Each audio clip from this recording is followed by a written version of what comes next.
Mhm. Assalamualaikum warahmatullahi Waalaikumsalam wabarakatuh. warahmatullahi wabarakatuh. Allahumma sholli ala sayyidina Muhammad. Allahumma sholli wa sallim Allahumma shalli alaih. wa barik alaih. Izin bertanya Umi, jika kita bermadhab Syafi'i Mhm. dalam melaksanakan ibadah sehari-hari dan karena satu dua hal membayar fidyah puasa, misalnya kita belum mampu mengikuti pendapat Imam Syafi'i yang perhitungannya berlipat ganda jika terlewat beberapa tahun. Bolehkah kita mengikuti mazhab yang sekiranya bisa meringankan, dan jika sudah ada mampu membayar sesuai mazhab Syafi'i? Masalah pindah-pindah gak gampang ya, maksudnya pindah-pindah madhab gitu ya. Artinya sebenarnya pun tanpa pindah madhab pun sebenarnya sudah ada solusi. Sekarang apa sih kira-kira yang membuat ibadah? Mesti anggaplah mungkin Anda dulu pernah meninggalkan puasa. Lalu setelah itu Anda tidak membayarnya. Ya, Anda meninggalkan puasa. Lalu setelah itu berapa tahun ternyata nggak dibayar-bayar tuh puasa. Maka sekarang begini dulu. Dan dalam madhab kita ya, artinya ketika ada seorang meninggalkan puasa, anggap 10 tahun yang lalu Nadia punya hutang puasa 10 hari. Cuma Nadia waktu itu tuh belum bayar fidyah, waktu pas tahun berikutnya saya belum bayar fidyah. Nah, terus sekarang tuh baru sadar nih, baru insaf, dapat hidayah nih. Saya nggak bayar-bayar nih, maka gimana? Ya berarti kan dari tahun 10 tahun lalu hutangnya, 9 tahun yang lalu masih belum bayar fidyah, 8 tahun yang lalu belum bayar juga, baru sekarang. Ibarat dari 9, 8, 7, 6, 5, 4, 3, 2. Setiap tahun tuh sebenarnya kan ada kewajiban untuk bayar fidyah. Jadi bukan berlipatnya karena memang ya Anda lalai di pembayar, maka setiap tahun hitungannya kan nambah gitu ya. Nah terus gimana? Cuma gimana Umi, saya nih nggak mampu. Saya nggak mampu untuk bayar. Nah sekarang gini, untuk masalah membayar fidyah, kalau ketika Anda meninggalkan bayar fidyah, ini ada pendapat dalam mazhab Syafi'i, Anda nggak tahu kalau ternyata nggak ngodok puasa tuh hukumnya haram. Anda nggak ngerti kalau ternyata dipikir ya kalau sudah nggak puasa lagi haid, nggak puasa terus sudah nggak ada hitungan kan gitu. Anda nggak ngerti hukumnya. Ya, setelah itu apalagi boro-boro bayar hukum puasa, gak kodok aja, apalagi bayar fidyahnya, kodok aja nggak ngerti gitu, benar-benar gak ngerti ya, nggak ngerti. Anggaplah benar-benar dulu tuh ya selingkungan apa semuanya nggak mendukung deh, gitulah ibaratnya, benar-benar menjadikan Anda nggak dapat hidayah di situ gitu. Akhirnya maka gimana? Kalau emang Anda nggak ngerti dengan hukum haramnya dan juga hukum masalah ninggalin masalah gak kodoknya itu nggak ngerti juga, dan juga apalagi fidyahnya, maka ya sebenarnya Anda dimaafkan gitu lah. Artinya dengan tidak membayar fidyahnya itu dimaafkan.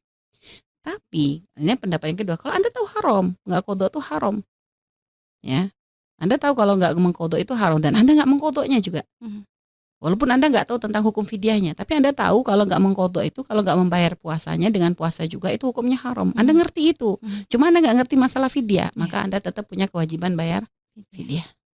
Itu. Jadi Anda ngerti, orang tua suruh bayar, males. Bayar puasanya, males. Kodok puasanya, males. Dan tahu katanya dosa loh nak gitu ya. Iya tapi males misalnya. Nah, Anda tahu hukum haram haram nggak mengkodok puasanya, tapi Anda lakukan itu gitu loh. Maka walaupun Anda nggak ngerti hukum fidyah, maka Anda tetap punya kewajiban untuk membayar fidyah. Nah, baru yang ketiga, kalau ternyata, nah ini untuk yang itu membayar fidyah. Nah terus ternyata Anda punya kewajiban membayar fidyah, terus ternyata Anda fakir, maka gimana? Anda nggak mampu untuk bayar fidyah.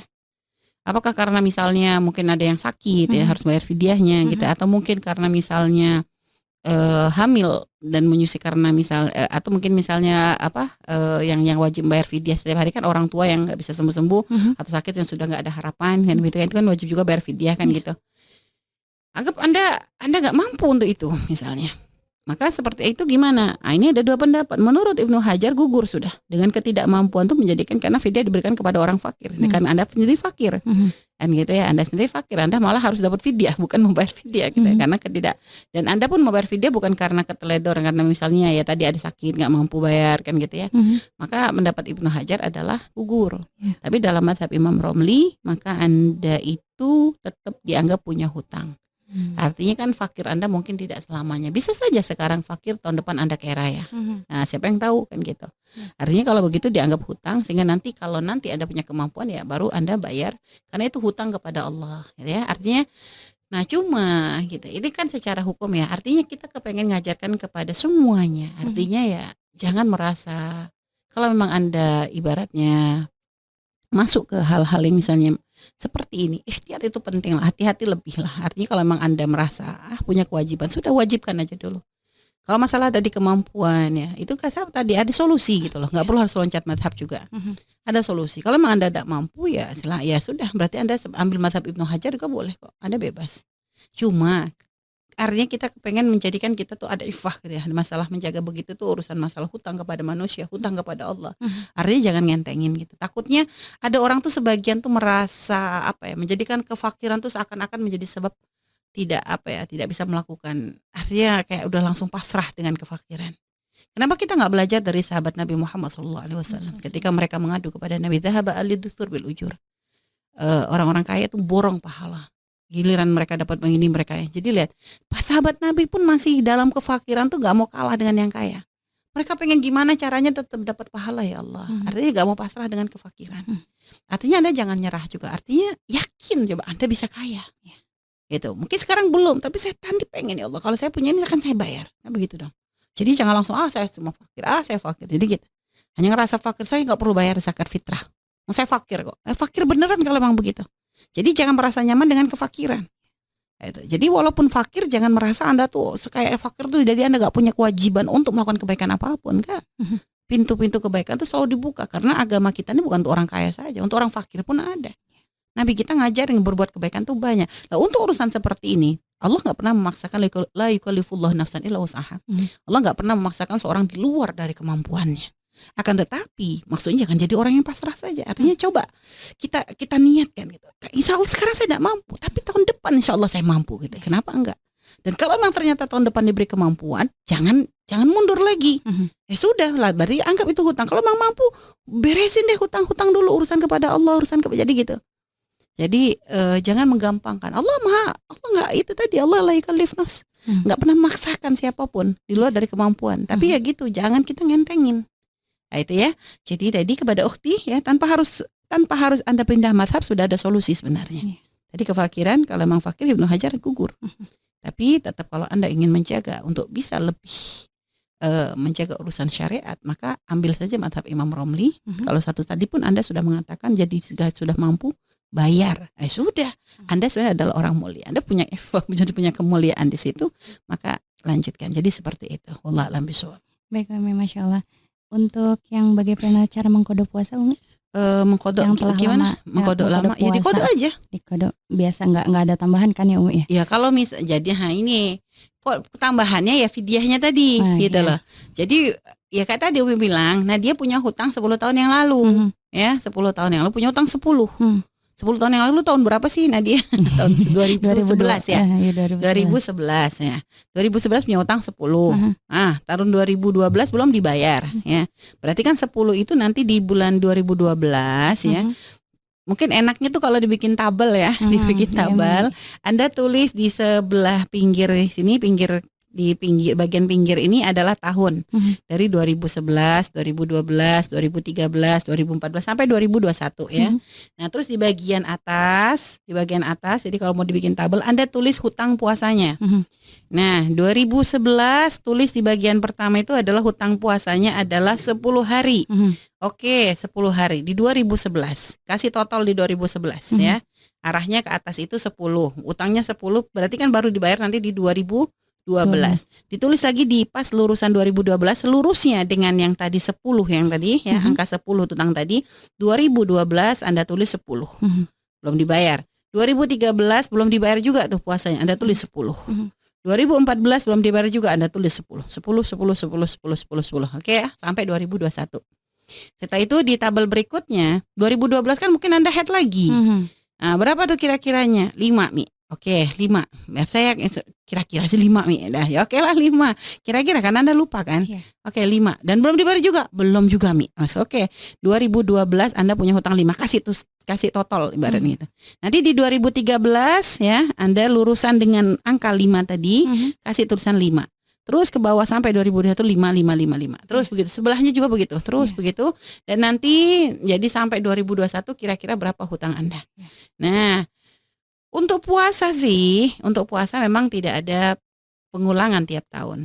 Beda dengan fidyah. Kalau fidyah itu setiap tahun Anda, jadi fidyah itu gini, hukuman. Hukuman karena Anda itu kok teledor banget, punya utang sama Allah kok ngentengin gitu loh. Akhirnya Anda dihukum dengan fidyah. Jadi dihukum dengan fidyah. Loh, ternyata tahun ini nggak bayar fidyah lagi. Tahun kemarin, jadi makanya setiap tahun itu ada penambahan. Itu karena keteledoran kita. Karena beda fidyah sama puasa. Puasa tuh gak ada batas waktunya. Anda mau punya hutang tahun berapa sampai sekarang, kalau misalnya 10 ya 10 gitu lah. Karena puasa itu ilal abad, maksud seluruhnya, jadi waktunya tuh gak dibatasi per tahun gitu. Tapi kalau fidyah itu karena sudah masuk Ramadan lagi gak dibayar, masuk Ramadan lagi gak dibayar, jadi dianggap tuh kayak dendanya nih loh, hukuman loh, kok ngentengin banget sih gitu loh, ngentengin banget gitu. Jadi kasih lagi. Jadi setiap fidyah tuh setiap tahun gitu. Nah, terus sekarang untuk puasanya tinggal tambahin tahun 2011 10, 2005 2012 5, tambahin untuk puasa jumlahnya seperti itu. Kodok kira-kira aja. Kira-kira nggak bisa dipastiin, Anda lupa kok. Kecuali Anda ingat banget ada catatannya, itu lain cerita, gampang aja. Tapi kalau lupa ya sudah dikira-kira. Nah, terus untuk fidyahnya, nah itu tadi dihitung 10 dari 2011 ke 2001 tuh berapa? 2021 tuh berapa? 10 udah berapa nih? Udah berapa? Udah berapa hari itu berarti hitungannya? Terus yang 5 tadi berapa?